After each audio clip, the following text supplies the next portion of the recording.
Hey everybody, welcome back. It is the Razzball Fantasy Football Podcast. I am Beaton, joined by Rudy Gamble, the one, the only. How you doing over there, bud? Doing okay. Doing okay, man. It's starting to cool down a little bit out here. I have a bye week for Texas, so I don't know what I'm going to do with myself this weekend. I Yeah, might. bye week for Texas and bye week across the NFL.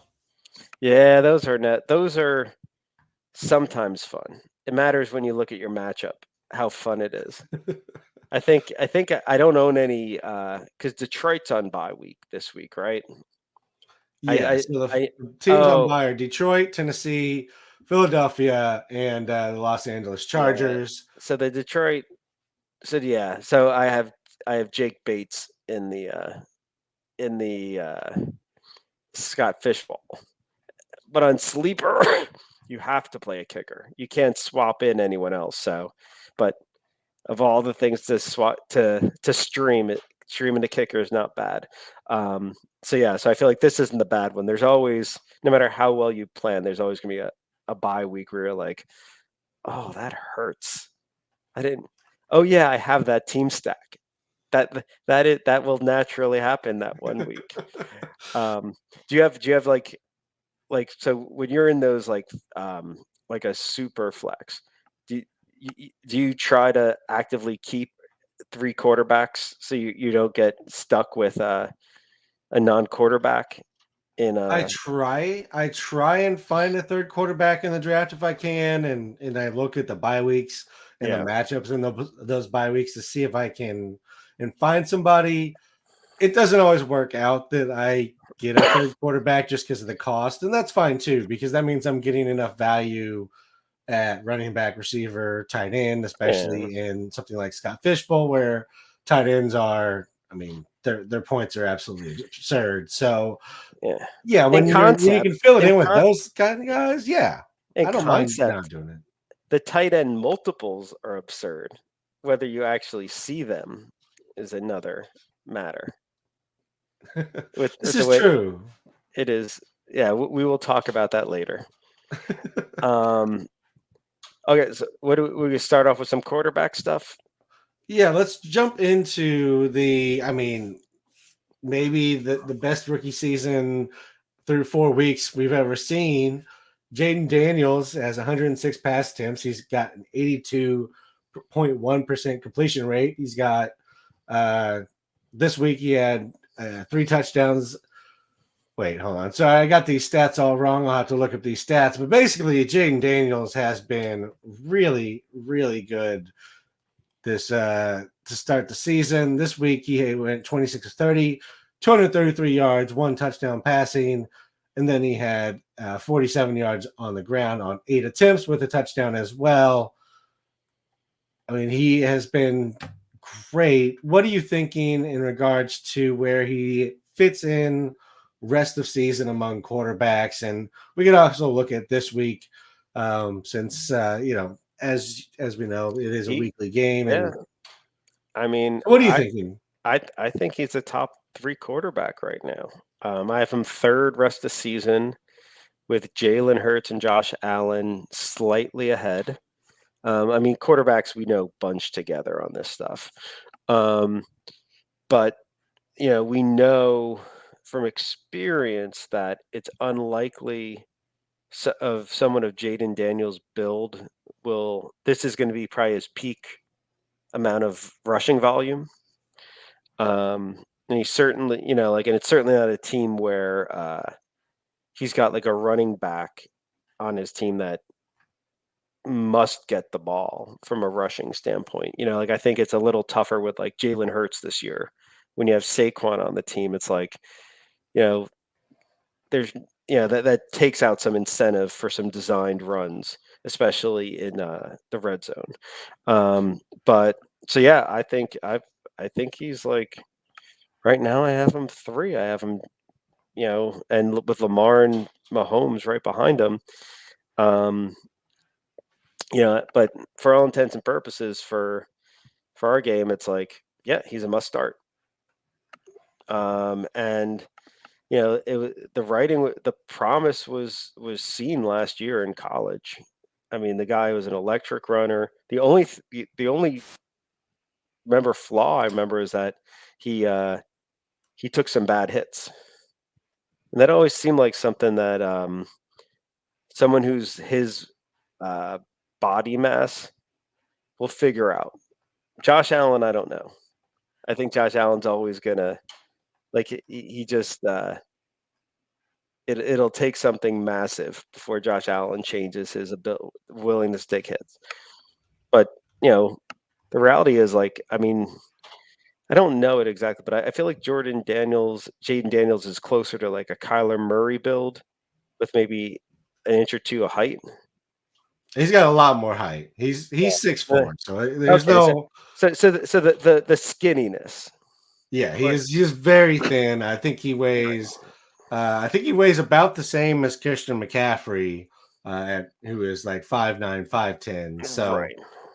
Yes. Yeah. It's a very slight build. He'll figure it out. I mean, like it is one of the things that people love to worry about, or some analysts really worry about. And the reality is, like, aside from like that Trey Lance hit, that like there's really just not that many cases of these running quarterbacks that have like massive injury risk because they run outside. Right, that there's issues inside the pocket. There's getting sacked, getting crunched. I mean, Lamar Jackson misses a game or two every year, but in any case, yeah, Jayden Daniels fan. He should be on. I wish he was on the Giants. Yeah, I mean, I'm sure Washington fans are yelling RG3 at their listening or watching device right now because obviously that one was an issue, but at the same time, standing in the pocket and getting hit when you don't see it is arguably worse than the Griffin was seeing the hit coming. Right, but we also know that the Griffin one also had some other issues with it. That maybe he shouldn't have been playing that game. Maybe he should have been getting surgery or not on the field at all. Yes, absolutely. For a franchise type of player, I understand it as a competitor, but come on, that was a terrible decision, obviously. But we don't have to dwell on that. I was gonna throw some names at you, but you already mentioned like where you have Jayden Daniels, so I mean, there's really no reason to ask you. Right, and now if you said and there was totally guys that if you said like, would I be so opposed if basically you swap Jayden Daniels for CJ Stroud with some feel that felt more secure? It feels bad. It doesn't. It's not going to really matter. They're so close, and there could be we don't know would be the thing. Like that's totally would totally be reasonable. But I certainly, so if there for a couple guys, like I think Stroud would probably be the only other guy I would trade straight up. I mean, it's crazy. Would you trade Jayden Daniels right now for Mahomes? Mahomes always, or I mean, not always, but the last couple seasons feels like he started slow, got it together. That being said, I don't think so because I also feel like game flow is going to be in Jayden Daniels' favor. You mentioned they don't really have a running back demanding the ball. They're in talks for one of the veteran receivers moving. They've been in just about every rumor. Whether that means they do anything or not, who knows? And that's not always actually proven to be a helpful change anyways. But at the same time, I feel like given the people that Washington is working with, it could help to add another good receiver alongside Terry. But I think I guess I'm with you. I guess I'm going Jayden Daniels. I mean, the rushing sets the bar so high, and it's Mahomes doesn't have that right now, and he's missing weapons. Yeah, and if you're talking dynasty, it's completely different because I don't think. I think we're seeing it now, and it could be post-injury. But have you noticed Kyler Murray's rushing attempts? He's throwing. I mean, the offense has been good, but I was surprised how low my model had him as like 17 this week. And that's right now, and it could change. And it's at San Francisco, which is not a great matchup. So that all those and the Vegas line's going to be set accordingly. So there's all reasons for the model saying it. But part of it is Kyler Murray had like one rush last week. And that's smart. But yeah, he's what, 6 or 7 years in now with one major injury. And so just seeing it like, yeah, what we're experiencing with Jayden Daniels won't last forever on the running. So let's enjoy it as NFL fans and enjoy it as an owner for now, because yeah, there's only one Lamar Jackson. Jayden Daniels is one not Lamar Lamar, and then Josh Allen's a different breed. The only guy, these two guys, right? The only guy that was like Lamar Jackson was I'll give you Michael Vick, right? Like those were two that it's just like that there's just an insanity, and I don't think Jayden. I think yeah, my hope is that Jayden Daniels ends up being a guy that kind of like I'll be honest, I think Mahomes is the guy I'd want to pattern myself on. I feel like he doesn't have any really designed runs, but he's been a very effective scrambler in his career. So that, and like with Jayden Daniels thing, it's like, yeah, he might take a scramble to the house instead of like 10 yards and out of bounds. So yeah, still great to have that skill set. Yeah, Mahomes is so dangerous with his arms, or with his arm, that teams just get caught up chasing around and covering. So there's room to take, and Mahomes is smart about taking it when it's there. We'll see what happens with Daniels eventually, but for now, yeah, enjoy it.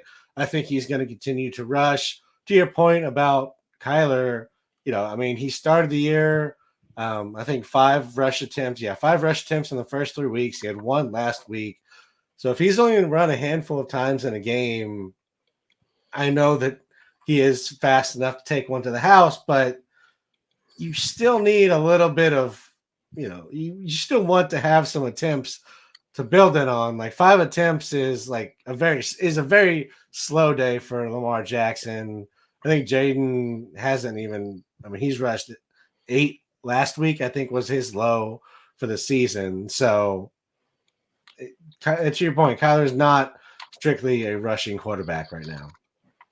Yeah. So yeah, it's a game for the young. It's kind of like stolen bases in baseball.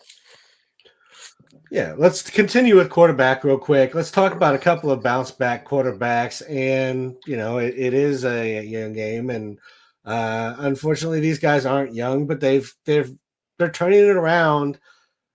Baker Mayfield and Sam Darnold are top 5 quarterbacks, or I'll say top 10. The scoring definitely affects this, but Baker has a 70.5% completion on 129 attempts. He's got 984 yards, 6th among quarterbacks. He's got 8 touchdowns, 2 picks. He's got a couple rushing touchdowns and 65 yards. Sam has 106 attempts, and he's 68.9% completion, 932 yards, 11 touchdowns, 3 picks, 15 rushes for 50 yards. Let's just talk about these two real quick, and then we'll just compare who you want rest of season. But first and foremost, do you believe that they're going to continue to be, maybe not a top 3 quarterback, but top, a QB1 rest of season, or are they going to fall back into QB2 or disappear into irrelevance? Yeah, Baker, we're going on a year and a half, I think. I think the Tampa version of Baker Mayfield is definitely a low QB1. Probably the type that if I was playing in a 1 QB league and it's 12 teams, you ideally pair with another guy that you could you could play the matchups if it was a really bad matchup. But obviously you like the fact that Baker plays in a warm weather. So, you've at least got probably half the games in December not dealing with the same drama you might in the cold weather. They both have something in common that I think people underrate which is wide receivers make the quarterback more than the other way around. Or targets, let's say wide receivers and tight ends. Running backs don't really matter in this case. They don't have enough of an impact. But so the reality was Baker Mayfield's got two very good wide receivers on his team. I think Darnold has an all-world wide receiver on his team. So I really like their floors. I have to remove some. My model's overly bearish on Darnold because the thought was I have to move his rest of season stuff because it's basically saying that, well, let's give him like 90% of the snaps after 2 weeks from now. We'll see. But that was a little bit in there for the McCarthy thing, and at this point, I think I feel pretty. There's no reason to worry about that with Darnold. Yeah, I mean, he's been doing great. He's got Jefferson. I'm not like a super duper believer in anyone else like Addison or something like that, but Jefferson alone, and I mean, if we're going to add the one extra thing, it would be the coaching. And Minnesota seems to be very well coached. So I definitely wouldn't cut Darnold. I would, if you have, I'd like another quarterback on my team, even if it was just on the bench for the next, for if and when Darnold turns back into a pumpkin. But if I had to cheat, I wouldn't mind having the two of them. But I feel more comfortable with Baker going rest of the season than Darnold. Yeah, I think I can get behind that. Just from the fact that, as you mentioned, Baker's kind of been in the scheme. It's not something where he's new to what's going on. I will say the completion rate, the efficiency with which he's working is new. Like, he's never been a 70% completion guy. He's been like a low 60s completion guy. Even last year, it was like a low to mid 60s guy. So this is new in regards to the completion rate. I don't know if that's necessarily going to continue for him. I still believe there's, we're still have some Baker games. The good news is their run game is awful. So I think they're going to have to pass, even if it's just screens. And you think Minnesota's been bad on running? Or I think they've both been pretty bad on running, but I think Tampa Bay's rushing attack has been particularly ineffective. Well, no, but Bucky Irving. I mean, he's just gnawing through like a beaver, just gnawing through the lines. So there's maybe something, but yeah, I mean, I think Tampa Bay is just kind of set up. I'd mentioned before. I feel confident on them at passing. I certainly don't think Minnesota. I think to what you're saying, I don't think Minnesota's going to become a run-heavy team. Just as I basically go into a season where Rachaad White's your number one, tells me like this is a team that's going to pass above league average. I would say the same for a team with Aaron Jones, and Ty Chandler is the. Yeah. I mean that's telling you right there. It's like at best league average, game neutral, and that's Aaron Jones has been good. I mean, but he's getting all the carries when there's carries. Right. And then him and Ty Chandler are just working in the pass game. I like Aaron Jones a lot. Yeah. I have him ranked definitely higher than most, I think, from the beginning of the season. I'm just saying, from an overall standpoint, like Aaron Jones is not, at this point in his career, is definitely not going to be run. I don't think I think he's more of a 200 rush guy max versus 250, 300. But I would have said the same about Rachaad White. I thought Rachaad White was at least going to get the work, and even if he lost some carries, he'd get the receiving work. and that would be enough to carry him. We'll see moving forward. Yeah. He might hurt a couple teams of mine. Anyways, let's run Baker and Sam through the names I was going to run you through with Jayden, but we didn't get to that point. We started a little bit low. We're going to go with the very disappointing Trevor Lawrence. Would you take both these guys over Trevor Lawrence at this point? Yeah. I mean, I think I don't know. It is real hard. I mean, I have Trevor Lawrence on a team, at least one.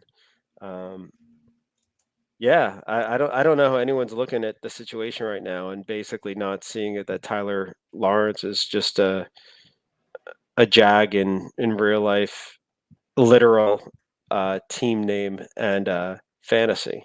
I think he's rosterable, but I think I'd have him as like if I had him and Baker, I'm starting Baker. So I mean, I guess they're both number one picks. If you think about it, like yeah. So no on Lawrence. All right. How about Anthony Richardson, who has continued to struggle and is now injured? Yeah. All right. No on Richardson. I mean, we'll see. We'll see how much. I mean, he was definitely a guy I had tamped down this year on snaps and stuff like that. I really hate a quarterback who can't play in the short and intermediate. So easy to scheme against. Who's next? Kyler Murray. We just talked about him. Let's throw him in this discussion. I mean, the biggest. So he said the running isn't there right now. I mean, I haven't watched much of Arizona, but he doesn't seem compromised per se on speed. No, he seems fine in regards to speed when he runs. And I mean, and he's got Marvin Harrison. I'd probably rather go with Kyler than both of those. But if Harrison went down, that's completely off. Like it's because I'd basically say that from a pass standpoint, they're all about the same. They're not. I mean, it's just that Kyler. You got to have more faith. Kyler's going to give you more in the rushing, even if he, maybe hasn't just yet. There's still that ceiling. Yeah, I mean he can run. I mean that's definitely part of his game that you're not going to get from the other two. I mean it's just not going to be there. They're going to have to continue to get touchdowns at this rate. I mean, Trey McBride being in concussion protocol isn't great for Kyler, but at the same time, it's not something that tends to linger more than a week or two. I'm not. Yeah. I mean, the McBride thing. Yeah, I'm not worried about that. Like I said, I think Marvin Harrison's the one that gives me more worry because if you've got, I don't know. I think if you take him, that was a huge addition for that team. Much like with the Giants and neighbors, you don't have a WR1, you don't have a real passing game. Is kind of my thinking, and it doesn't matter how good your tight end is, and if I guess you could say Kansas City if it's Travis Kelce, and if it's Patrick Mahomes, and Travis Kelce, yes, there's really if it's Tom Brady and Rob Gronkowski, but even then, I mean, I guess Edelman was kind of never a true. No, I mean he's fine. He's not right. He wasn't even Wes Welker. Right. Like, so if you have future Hall of Famers at the quarterback and tight end position, that belong on the Mount Rushmores right position. I mean, where the Murray McBride day in Canton. Maybe. But that sounds like more like Murray McBride would be someone I see at like Cantor's Deli in like LA or something. Stopping by to say hi to Gray. Yeah, it's like is the corned beef a little off today? All right, so I think we found a good line then. Let's move over to some running backs. Let's talk a couple of them here. Kenneth Walker was back from his injury and had a great performance. he's played a couple of games, both very good games. Missed the 2 games, obviously. Getting about 60%, 67% of the work when he is in the game. Where do you think Kenneth Walker falls for you rest of season? I mean, the injury seems like this, if Seattle's not worried about the oblique, then with giving him the work they did, then it doesn't seem like it should be something we should be concerned about. Yeah, I mean, this is one where it's all those injuries lead to real jumpiness in rest of season projections. So I'm kind of just giving it a look at what I have right now. I mean, yeah, I think a correction I made hasn't gone full yet. I like Kenneth Walker a lot. I think he'll be he is the number one. He won't get, I think, 60% snap, 60% rush feels about right for me. I think he is a better running back than Charbonnet. I think he's a little more well-rounded. So I think it's just a matter of, him staying healthy, and we have no idea if he'll stay healthy or not. There's no safe bets with running backs. From I'm just looking at various things with him. I mean, I think, with extra playing time, I probably have him as like a top, maybe on the edge of top 12. Kind of a low end 1, high end 2 type of situation. Yeah, it's a tough thing when I'm looking at mine right now. I'm like, ooh, I'm gonna have to. I got a homework assignment for tonight. Because I look at that. Yeah, I like him a lot better than a bunch of guys above him. And that's just all modeling the playing time. I'm a Walker fan, even though he's an Aggie. Hey, not everything can be good about a player. Sometimes you have to do us bad. Okay. I think that back end 1 is the right area. Kind of looking in like the, like the Aaron Jones probably above him pretty easily. Maybe like the James Cook, James Conner, that kind of group. Yeah. No, I mean, versus James Cook, I mean, like the biggest issue James Cook is just will he get red zone rushes? Yeah, Because you've got Josh Allen is such a vulture, and you've got Ray Davis there. That's it. Doesn't take much to kind of be a little sour, and that would be my one thing that I'd be a little sour on him. So I think that's fair. so low. The tail end of the RB1s. All right. Over in Chicago for my Bears, we're just gonna keep talking about it because I think it's not just me. I think it's crazy what's going on with the offense. But DeAndre Swift finally shows up. The Bears' offense wasn't totally useless in back-to-back weeks. Finally, do you think this is turning a corner? Is this false hope? Just as a Bears offense as a whole. Let's start there, and then we'll narrow down on DeAndre Swift.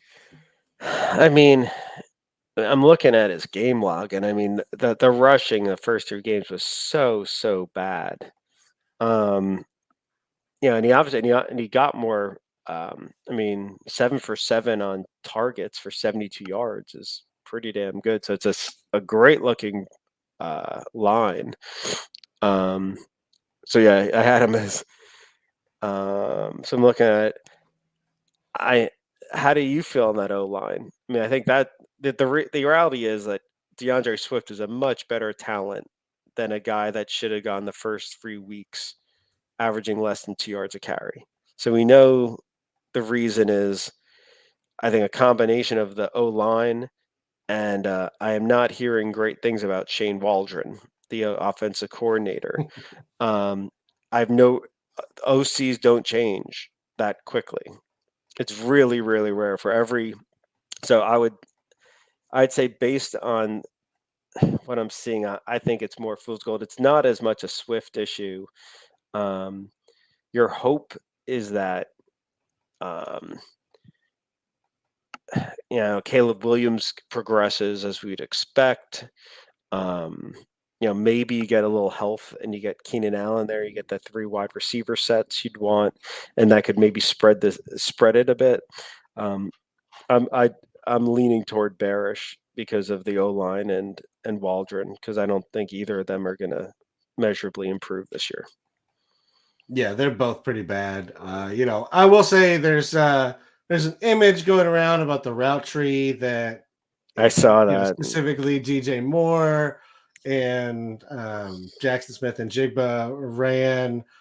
It's a fun image to put out there, but if we're being honest, we're comparing a game in which there was like 22 passes made to a game where there was 45 or something passes made. It's not really an apples to apples comparison in regards to the picture.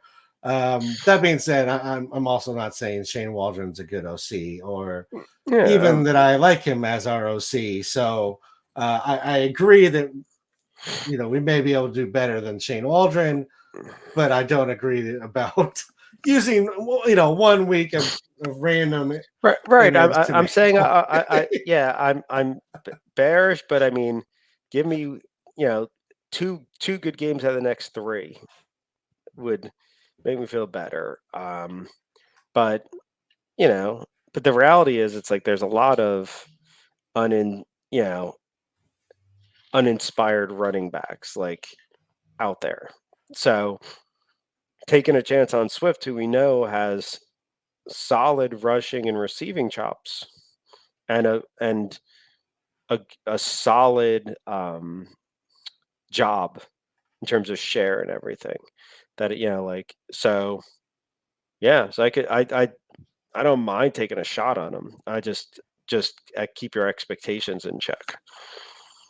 Yeah, I mean, in a half PPR, he's I think probably an RB2, like a low end RB2, borderline flex play that you're probably not loving starting him. He's going to have good weeks and bad weeks, as I think the entire Chicago offense is going to have.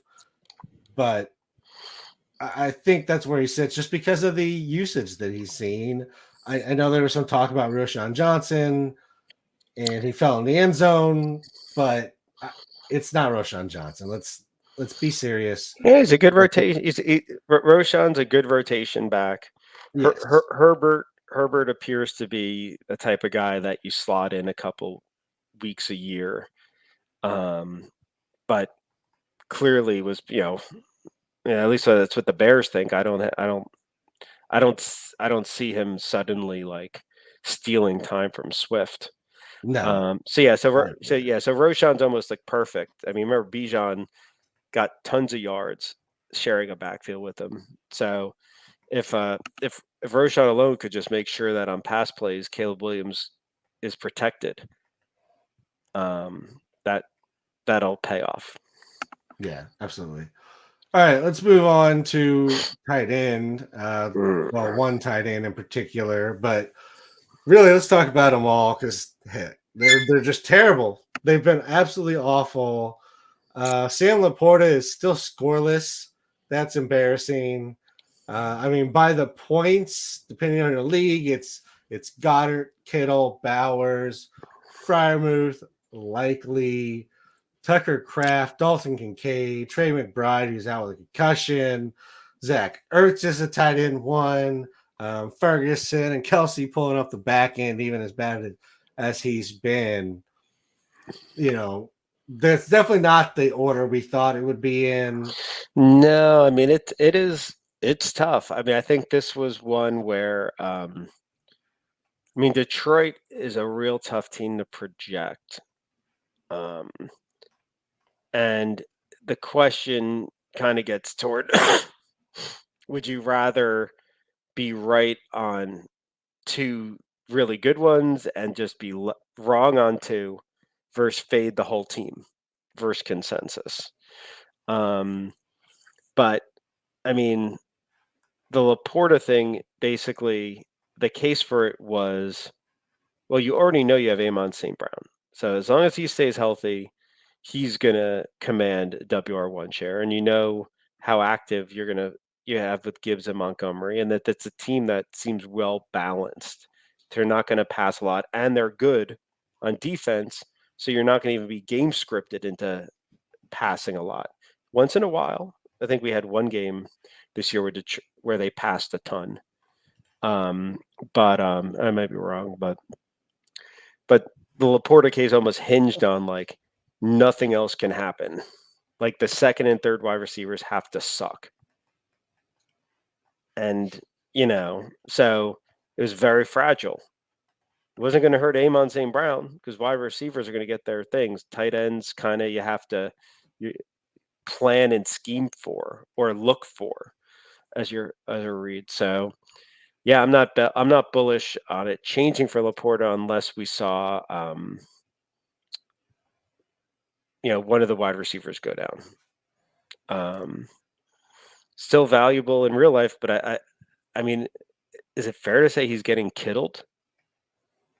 Yeah, a little bit. He's getting kittled. I mean, he's also, as you mentioned, they're just not throwing that many passes. They've only thrown more than 30 attempts in one game so far this year. I mean, and that was one game was under 20, which was this last week. Yeah, that makes. I mean, it all was in seemingly the outcomes. It's crazy that it's like, especially with tight ends. I just don't think you don't have to throw to them a ton for them to potentially be valuable for your team in real life. So I don't think anyone's losing sleep in Detroit about Laporta's role, just like I don't think they lost sleep about Kittle not having 120 targets or something. Yeah, and it's so opposite the wide receiver, right? Like everything, if your wide receivers aren't getting the right amount of targets, the whole team falls apart. It's like a diva fest. It just doesn't work that way for tight ends. So, I'll admit, Laporta was a guy I was never going to draft, but I also wasn't going to draft McBride at ADP and stuff like that. And he'd been pretty good. It's almost just like permanently, and it would have been an issue with Goddard. You could argue what we're seeing with Goddard right now and a bit with Kittle. I mean, let's say if one of the wide receivers gets hurt, AJ Brown's out, okay. And then Devonta Smith is dinged. Yeah, Goddard. And then you have Kittle. It's like, yeah, when Debo's out, sure. And McCaffrey. It's, like your ideal would be one like, well, what if everyone's healthy? Are they still really good? And that's where I think from a tight end perspective, you start looking at McBride to an extent. I'm not definitely Bowers. So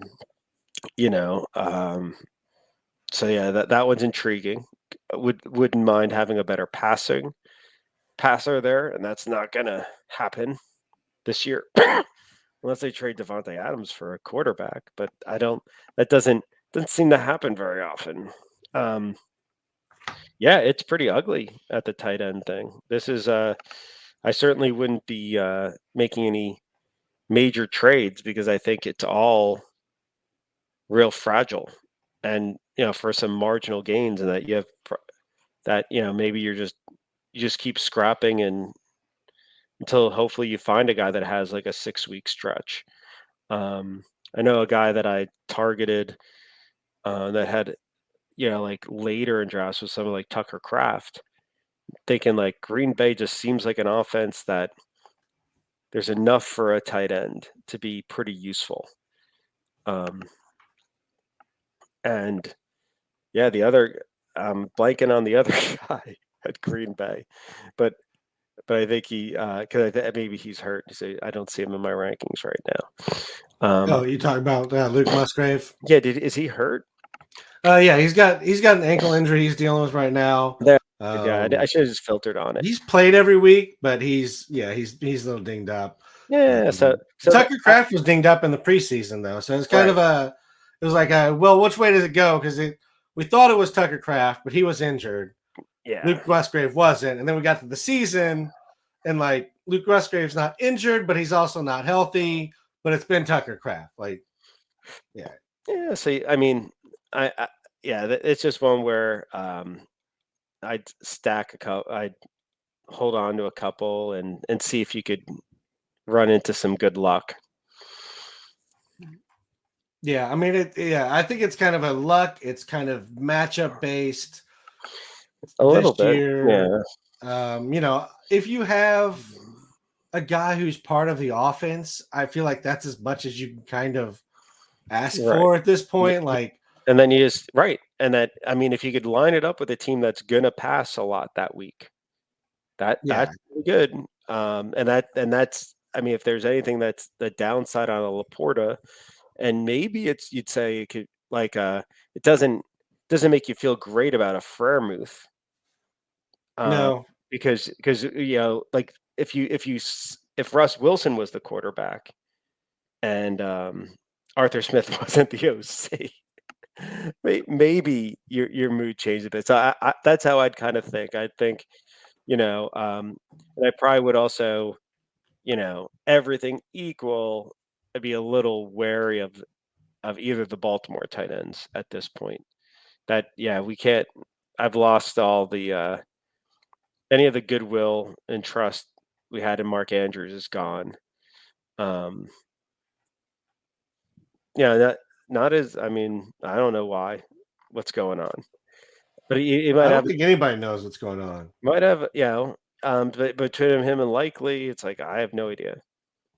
So Yeah, I mean, I mean, don't drop him, but it probably would be. But yeah, I wouldn't put all my hopes with them either.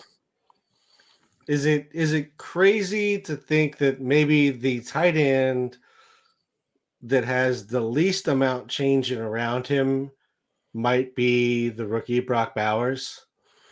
Yeah, Because, well, like, he's I got, well, mean, if anything changes for him, it might be better. yeah. I mean, I think it's there's no way Devontae Adams is finishing the season on that team.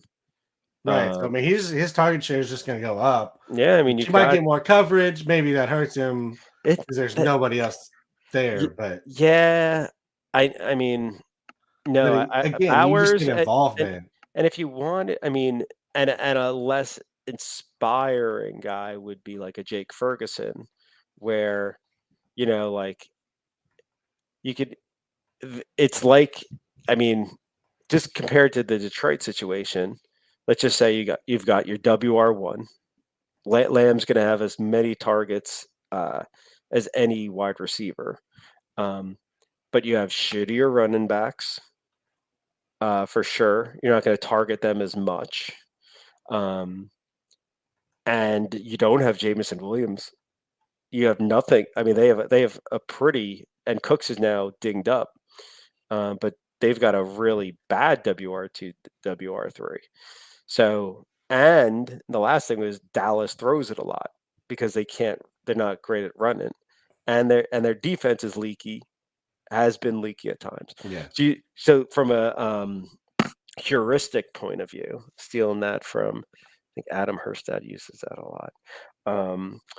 The heuristically, Dallas feels like it'd be fantastic for Laporta owners if somehow Laporta could just be in Dallas and swap him out, because that feels like that the tight end there is just going to have a very nice floor.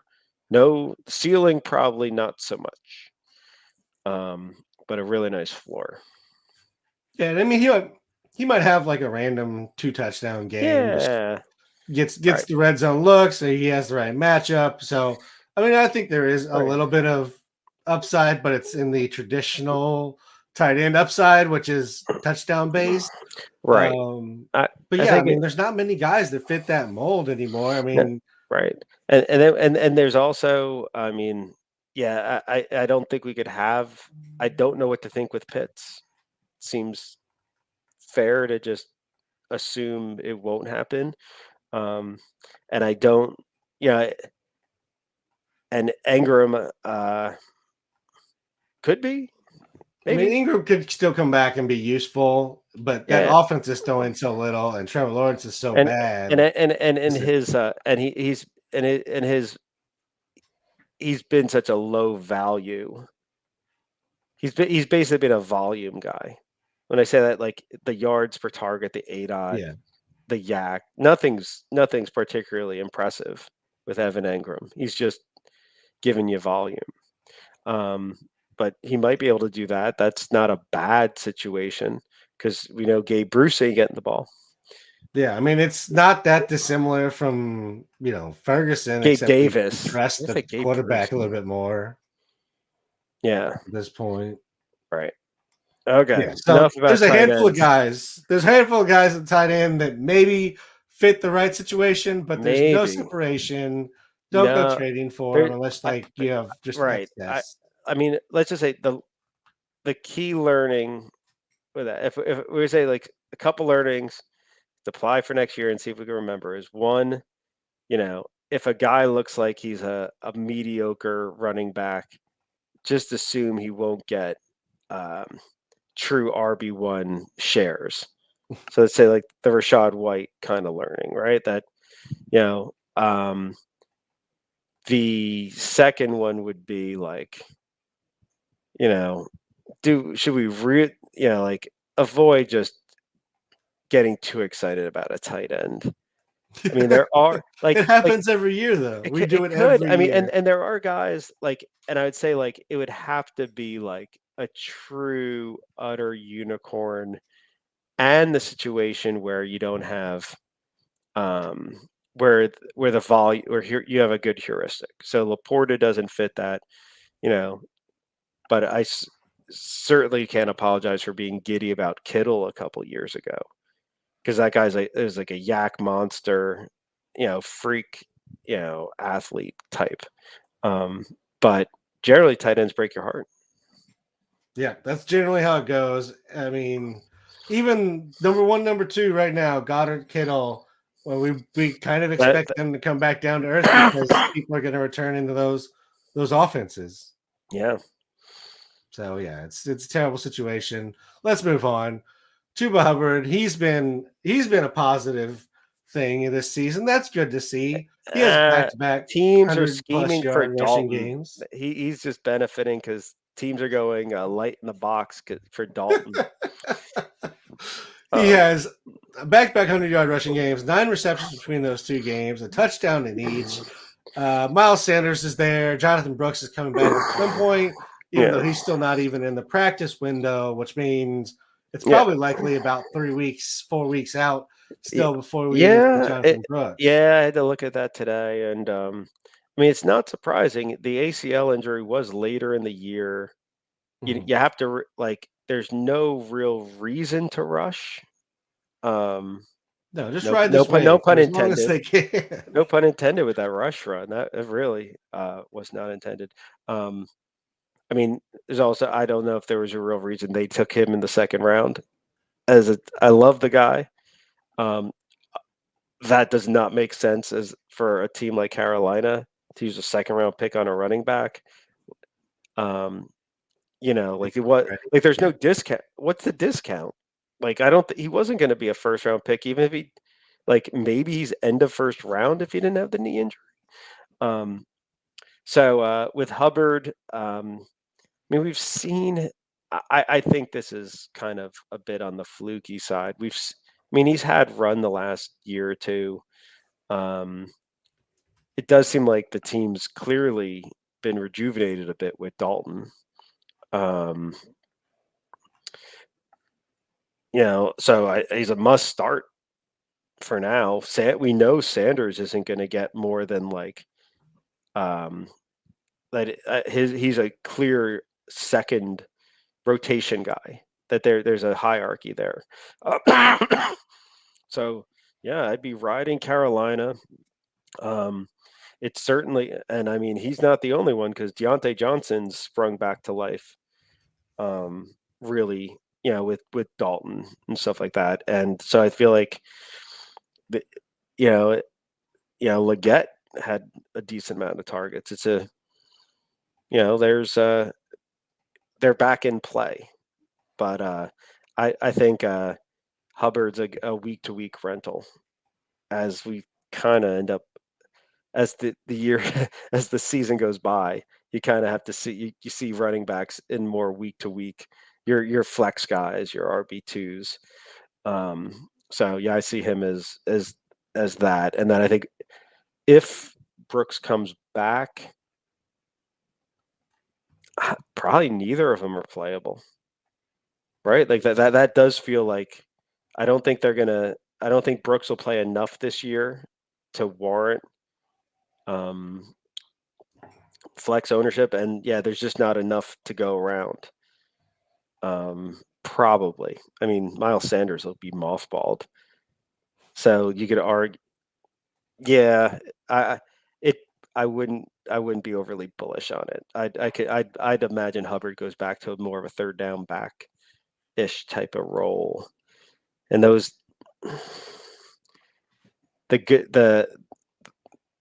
only the really good ones pan out to be of use. There. Do you feel are you more of a Chubba Hubba? No, I don't. I don't really like Hubbard. I actually feel like I just don't give him any respect, and maybe that's my own fault because he's done it for especially even given the fact that he's doing it in Carolina.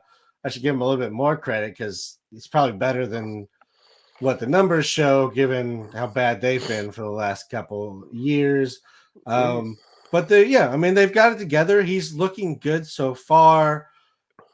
They've been good, two good matchups. Cincinnati's run D isn't ideal. Las Vegas's run D is almost non-existent without Max Crosby, and he got hurt in that game. So, right. When you're looking at that kind of thing, I don't expect him to keep breaking 100 yards. Even with that, he has one touchdown on the season because, it's just the way that I think the offense is going to go.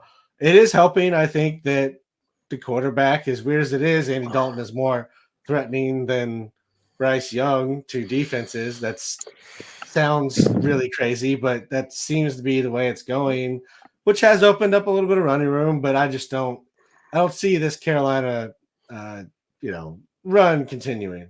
Yeah. Okay. What's next? All right. Let's move over to Green Bay, where there's all sorts of confusing stuff going on. We already talked about Tucker Kraft and his involvement. Jayden Reed he's been great. Last week he had 8 targets, 7 receptions, 139 with a touchdown. He rushed for a couple yards. Dontavian Wicks had a huge week with Christian Watson injury. He had 13 targets, 5 receptions, 78 yards, and 2 touchdowns. And then Romeo Doubs had 8 targets, 4 receptions, 39 yards. Tucker Kraft had his touchdown and 53 yards on 6 receptions. Reed and Wicks are tied for the lead in targets at 22. Doubs and Kraft both at 12 receptions behind Reed's 17 that he leads the team with. Reed clearly leads them in yardage at 336. Doubs at 169. Kraft 130. Wicks at 104. And Watson at 80. Reed is a must start. Right. Then who are we talking about? We thought it might be Christian Watson at the beginning of the season. Complete nothing burger from Watson. People are actually going to make a big deal about his injury when, he only had 5 receptions on 8 targets for 80 yards. It's not like there's a whole lot going back into the offense here other than maybe we know who 1, 2, and 3 are that are trotting out on the field a little more consistently, but I still don't. I mean, who do you feel is 2 versus who is 3, or is it almost negligible at this point? Right. So, I mean, yeah, I think Watson. I mean, there's upside there. We've seen it. Watson. I can't imagine him being fantasy useful until like week 9 or 10, and like. I like to the point of I could see him being cuttable. You're right. I mean, Reed. It doesn't even seem like Reed needs a ton of targets, and give him that an occasional carry. He just seems to be a playmaker. it's hard with Dobbs because he had, I'm looking at the targets by week and then what I got him projecting going forward.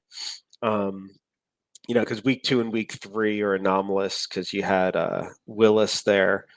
Dobbs seems like the wide receiver too. I'm not. I just think he'll be. I don't see him being a guy in lineups on the team that wins the year championship. I think he's like like he'd be a guy that maybe you swap in during bye weeks. He's not bad, but where Wicks seems like he has more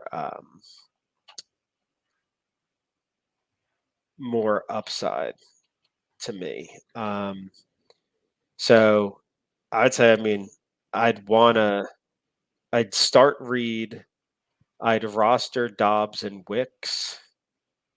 I just wouldn't be afraid of dropping Watson at this point. I'm not seeing it. Like remember, last year he had all the injuries. He only had 54 targets last year. What, he doesn't have that much pedigree. And I think he's never been a high volume guy. You need him. He's a big play kind of guy. That's not, a big play guy who can also get some high volume is what you'd want. And so, yeah, I'd say Watson I have as the 4 on that. What do you think? Week 1, when everybody was healthy, Dobbs led them in snaps. And then last week, he led them in snaps as well. I think he's the 2 if I have to pick one. I agree that Wicks, based off of last week, maybe has shown a little bit more upside, but really that was touchdown based. You take away the 2 touchdowns, and it's same really. 78 yards is better than 39, but Dobbs is getting targets and he's getting play every week. So while I know Wicks is going to be the pickup, and maybe some people are even dropping Dobbs to pick up Wicks, or Dobbs is getting thrown back in because he hasn't been quite what we think he. Right. If you were just gambling on the Green Bay wide receivers because you didn't maybe think it was Jayden Reed, or that maybe Jayden Reed might get hurt or whatever it might be, it's Jayden Reed. He's the guy. Yeah. I think Dobbs is very consistent. I think he's going to give you like 50, 60 on 3-4 receptions, and that's what he's going to do. So it's really, I feel like Dobbs is just kind of like a tight end at this point. Like, does he get in the end zone? That's going to determine whether he's useless. No, right. He had 7 and 8 targets, which is good. I think that in weeks 1 and 4, and it converted to 8 catches for 89 yards, with like 6 yard per target. So yeah. Right. So Dobbs would be the kind of the safer play. I think he's a little safer bet than Wicks. I that's where I just lean that Wicks, I think, seems like he has more upside because we just have never seen anything. I'm looking through so for all this stuff, he's now played 2 full seasons plus 4 games. He has 1 game over 100 yards in a playoff game against Dallas last year. 1 game I see above 90 yards. That's his only other. He's only had 1 regular season game above 80 yards. Yeah.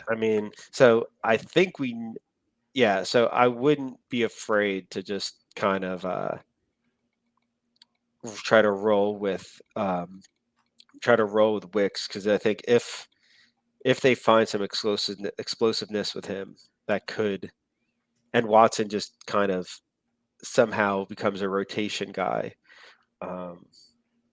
That's going to eat into Dobbs, where I don't think Watson really threatened Dobbs' share because he just didn't. I don't know. But yeah, and I think Dobbs is the best blocker of the group, so I think that's he might partially play, driving the snap count. but I mean, he's had the snaps for 2 years. It just hasn't really Yeah, amounted to it just anything doesn't good. really give us what we need for our game. Right. So he might be perfectly fine, and I'm sure maybe he great locker room guy. I don't know. All right, let's move on from this situation to maybe an equally useless situation for our game, or at least maybe it's becoming that one. The Bengals running backs. Zach Moss, Chase Brown opened the season 65, 33 in regards to snaps. Then Moss went 80% and 76% back-to-back weeks. We felt good about Moss. He's the RB1. This week, 60-40.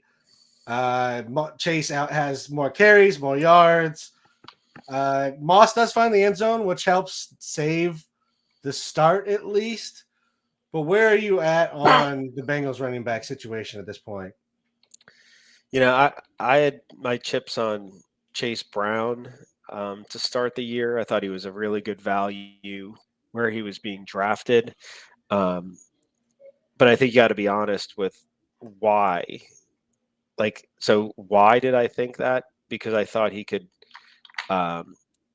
he can get 10, 11 carries and play a big role in the pass game. That's just not the thing you're thinking about with Zach Moss. And to date, he has not done it. Maybe that the one big pass play he had in the playoffs or late last season stuck in my head. But I mean, even I think last week, when you see 15 carries for 80, you go, ooh, mate. But when Moss has 15 carries, that doesn't mean anything. And, that means if they run 20 times this week, then they each get 10 carries, and they're you just can't count on that. You're going to have that sometimes with a double running back. Detroit will have that sometimes. We're like, whoa, Gibbs had 17 and Montgomery had 20. There's enough for both to eat. It's like you're not getting that many carries every game. So they're playing Baltimore this week. So I'd say both are like real marginal starts or marginal plays this week. Let me look. I've got. I've got him as top 30 backs. Is that? Let's see what I'm sorting by. I mean, my gut says I'm not. We are missing excited. a few top backs this week. I mean, we're missing 2 in Detroit, Maybe one that's in Philly, what it is. I mean, one in Tennessee, maybe 2 in Tennessee even. They might be. I mean, I've got them with their share being potentially both top 30 backs for the week. And I mean, I think they almost have to be by default. Right. I mean, I'm looking at the other, but so yeah, I think I don't think Chase. I could see a chance where Chase Brown starts playing a bit of a bigger role, or maybe becomes more 50-50. Zach Moss is not. I mean, what this organization 3 for him? I don't even remember where he started. Buffalo? Yeah, Buffalo. Right. Buffalo to Indy to here. Yeah. So maybe, I mean, Chase Brown certainly seems like he's got a little more juice. But so yeah, they're based on what I'm seeing. They don't feel great, but they're both starts. It's crazy when you maybe the bye week, but then you see what else is out there. It's like, I'd certainly start them. Yeah, looking at like these are guys in like 35-40. Mostert is a question mark. Roshan, Eckler, Braylon Allen's, Samaje Perine, Charbonnet, Justice Hill. Yeah, I'd start both of them before those guys. Right. So yeah, I mean, I think so. I do think maybe Chase's role is a little bit more game script dependent, or just Moss dependent. If Moss comes out and looks good, they tend to just ride him. Whereas if he struggles, they're like, oh, It's like being on the golf course. Like, oh, it's not going well. Let's grab a beer. Let's settle things back down, and then you're saying things will fall in place. Chase Brown's like your extra, another club in the bag. You start with the, he's like the hybrid. Yeah, you start with the driver, and then when you shank 3 out of bounds, you get the hybrid. You go grab the 3-wood or the hybrid, and lay it up. I don't know a lot about golf, but I took that one out in the or just the beer, or a beer or a drink. That's always a good one too. It definitely helps keep the golf more positive if you're feeling better. Well, Joe Burrow seems like a guy that enjoys a beer. I'm sure. He's got not much. Who doesn't? But he's got a I could have a beer with Joe Burrow. I think. I don't know if I could keep up with him, but so okay. What's next? Yeah, there's not much else to do in Cincinnati other than drink. So he's probably gotten very proficient at that, or kept being proficient from his college days. We're moving on to Washington, where their running back split is getting equally messy, and it's between 3 guys. So we now have our first trio of this week that we're going to talk about. Brian Robinson, he seems to be like the one that maybe is the consistent piece here for now. But let's run through some numbers here real quick before we get into it.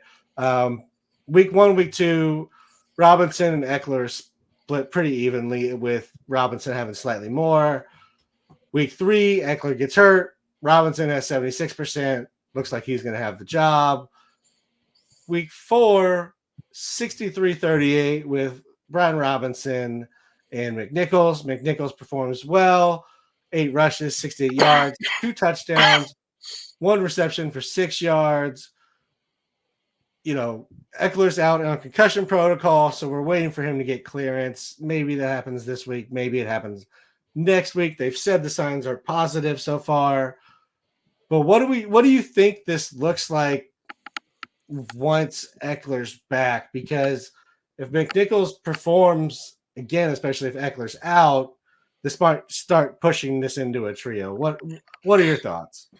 I don't know. I mean, I feel like McNichols is just a guy like in that, maybe he's like the Khalil Herbert. Like I think he's in there as he's the number 3, and you don't really worry about your number 3 running back. You just use him if you have to. Dearness Johnson on Cleveland was kind of a classic guy. Had like 2 games in a couple of years where he blew up, but it was like, oh no, if was it Chubb and Kareem Hunt were healthy, you get like 1 carry a game. Yeah. I think that's McNichols. So I think I don't think we're looking at a 3-man thing. So McNichols just played the Eckler role. So it's, and that Robinson should be pretty capped in his role. I mean, definitely no one's making you happy. I definitely would not go out of I would not pick up McNichols. And probably Robinson's the only guy at this point you really want to start. I never loved passing, running, mobile quarterbacks and pass catching running backs. I just don't like that combo. So it just doesn't profile well for Eckler there. But Eckler is PPR only. I mean, in non-PPR leagues, he's pretty useless. Robinson has been good. He is dealing with a little bit of a knee injury. So if something happens on that, I'm not dropping McNichols for that reason. If he's available, I would go ahead and grab him, just because if you get to use it for a week, it's worth picking him up and rostering him, especially if the other 2 are out. Yeah, I'm trying to think who's their matchup this week. Washington gets Cleveland, which we thought was a good defense and has not really been a good defense. Right. So I'm not, I think it's probably neutral matchup or slightly positive matchup, if I had to guess, in regards to versus running backs without having the numbers in front of me. If Robinson Right. starts, I'm fine starting him. If Eckler is playing, I'm starting him in PPR, not Yeah. in So, non-PPR and half. Really depends on what else you got. right. I think Yeah. So I'm liking Brian Robinson for this week, assuming, but yeah, a lot of that's going to be driven by health because health is going to drive. Um, Part of that is the expectation that they might be able to get some third, fourth quarter just rushing volume. yeah. But yeah, Absolutely. but you definitely cannot start McNichols if Eckler's healthy. If Eckler's No. active, I would not do that. So it's a yeah. Yeah, I mean they seem, they seem to like Robinson in that role. I was Yeah, actually he's concerned preseason that they didn't like it because they brought in Eckler. right. And that's just not a great sign bringing a former, uh, rush leader to the Right. room. But It they seemed like seem to like him based on what they've done with him so far this right. season, at least with his role. Yeah. Um, all right, let's move over to the Chargers. They only did this. We're going to talk one bye week player, and this is it. J.K. Dobbins. He came out with back-to-back 130 plus rush games. He's now had back-to-back sub 50-yard rush games. Good news is he's getting the carries and getting actually better snap rate than he was in the first couple games. He's pretty much penciled in for 3 receptions a game. That's what he's done each game, I think, except for one. But where does he fall rest of season at running back, given, we've had 2 boom weeks, 2 down weeks? What are your thoughts in regards to J.K. Dobbins and this Chargers running attack? I mean, now it's weird. It's like looking back. I mean, they had home versus Las Vegas where Hubbard just ran wild. And speaking of, the second game was at Carolina. And guessing that Carolina has not necessarily been a great defense in the other games. Yeah, now the bad ones, the last 2 was home against KC and at Pitt. Definitely tougher matchups. I don't know the rankings offhand. But what I'm seeing now is a guy that has seemingly a good rush, good share. Like the shares are from the snap, rush, and target stuff look pretty good. So heuristically, I got nothing wrong with him. I feel like they've made their call on him versus Gus Edwards. I don't know about his health and the whole thing with the Achilles, but after this amount of volume, no reason to worry, at least for this year. I mean, he'll probably get hurt because they all do. But I'm picturing more like a let's say like more like a Najee Harris year. Somewhere between the year he had his rookie year where he had crazy volume, and then that next year where it was more muted. Like, I could totally see him finishing the season under 4 yards a carry, which is Yeah, but somehow sneaking in like RB2 territory. right. I mean, it seems crazy with that amount of volume, but if there was anyone that would do it, it'd probably be Harbaugh. Yeah, and he does have, he has the breakaway speed still. We saw that in the first 2 weeks, so he has big playability. There's something there. I mean, yeah, like I said, I would invest a little more. I would have imagined him capped with less. We'll see where it goes. But yeah, I mean, his usage really did spike in at least with rushes on the third and fourth week. It's like this isn't going to be. So yeah, I'm I'm finding myself wanting to root for Dobbins. That like there's obviously this thinking that Achilles is this kind of death sentence. So hey, good, All right. impressive. Yeah, sounds like we're both still in on Dobbins to to an extent, not as the number one running back in Yeah, I in mean, I football don't. like he was, Right, but as a consistent running back who's going to get the work, and good then floor. he's going to have Yeah, pop weeks. right, exactly. You All could right, sit him on a bad matchup, I suppose. Oh, I'm looking at that. Oh, your favorite part of the segment, the one that I never deliver on. yep, asshole of the week. I'm assuming you want me to go first again. Yeah. I'm gonna go first, but I'm just gonna say off the bat there may not be anybody else left for you to throw in the category when I'm done. Okay. Um, How many do okay, we it's have? week 4. I'm just gonna lay a lot of blame around because there's a lot of you who've been screwing up. I feel like I'm doing Festivus right now and That's what airing I of was hearing. grievances. I got a lot Um, of problems with you.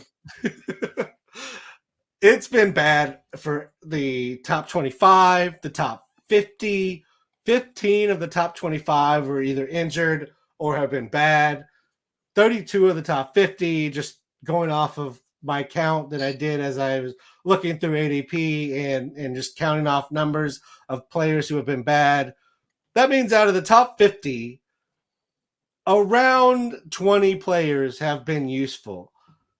You know, I know by the end of the season we get injuries piled up and things happen, and maybe we get to that number in reality. I don't ever remember us being at this number where we're under 20 players who are good and not injured from the draft in week 4 or after week 4. What, like, CMC injured, Brees Bijan sucked, JT's injured, Gibbs is splitting even though he had a good week.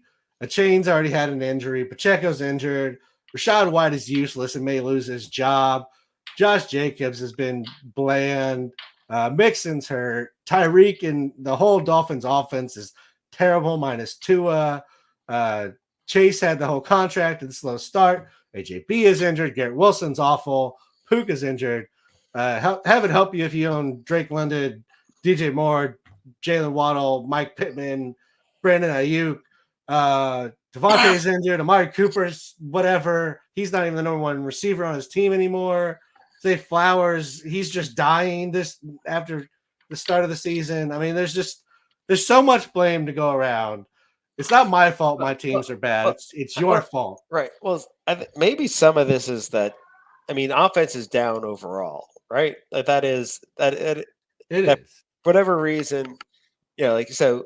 The true asshole is the playing deep safeties. Um, there should be no safety. The okay, so on the small of it would be, I'll give this would go out to anyone who took a shot on Ramondre Stevenson. He last year he got injured a bit, and then the Patriots were such a dumpster fire last year. But yeah, there was a solid case for him. You knew Antonio Gibson had never. Yeah, Antonio Gibson's now a guy that he's not a threatening backup. I would right that like he didn't. I mean, he couldn't even take the lion's share of snaps with Brian Robinson, who's not a threatening one. So it tells you a bit about it, just like it kind of tells you where Eckler is in his career.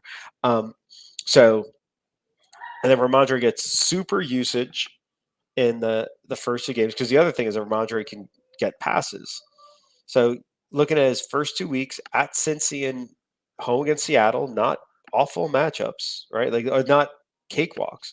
Goes 25 for 120, 21 for 81 in rushing with a touchdown in each. And between the 2, 8 targets. It's gone down. Week 3 was brutal. Week 4 not good. The key thing here, he's fumbled every game, and he lost fumbles the last 2 games.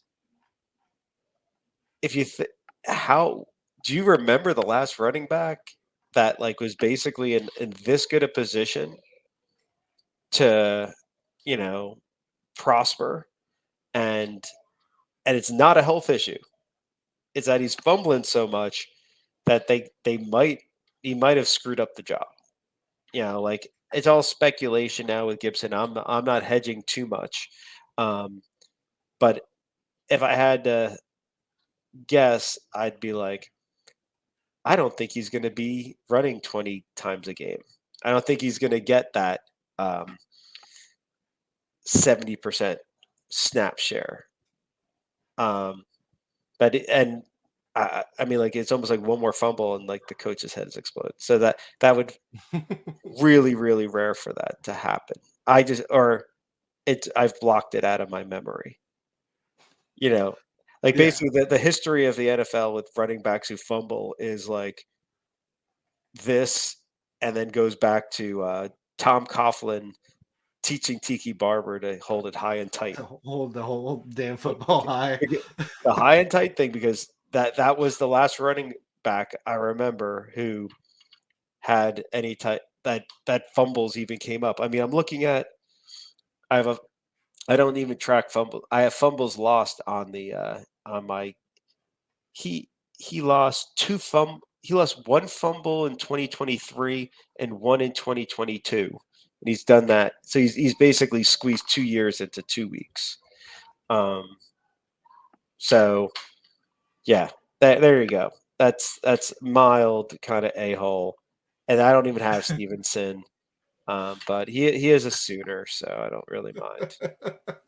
That's fine. Well, you can pick whatever reason you want. This is just your area to vent. So no rules. I really like the name Ramondre though. That is just a fucking baller name. That is a great name. I mean he was Bill's favorite back because he didn't fumble. As soon as Bill's gone, he's just like, well, it doesn't matter anymore. I'm just going to put the ball on the ground. So we'll see what happens there. Maybe that's it. They don't have any. They don't have the same fear. I mean, that was just drilled in so hard.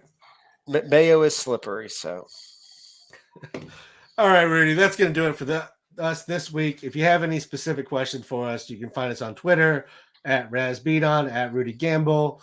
You can find us at youtube.com/Razzball Fantasy, football.razzball.com. Like, subscribe, rate, review wherever you watch us, listen to us. Till next week, good luck making your pickups, setting your lineups, and in your matchups. Talk to you later, Rudy. Later.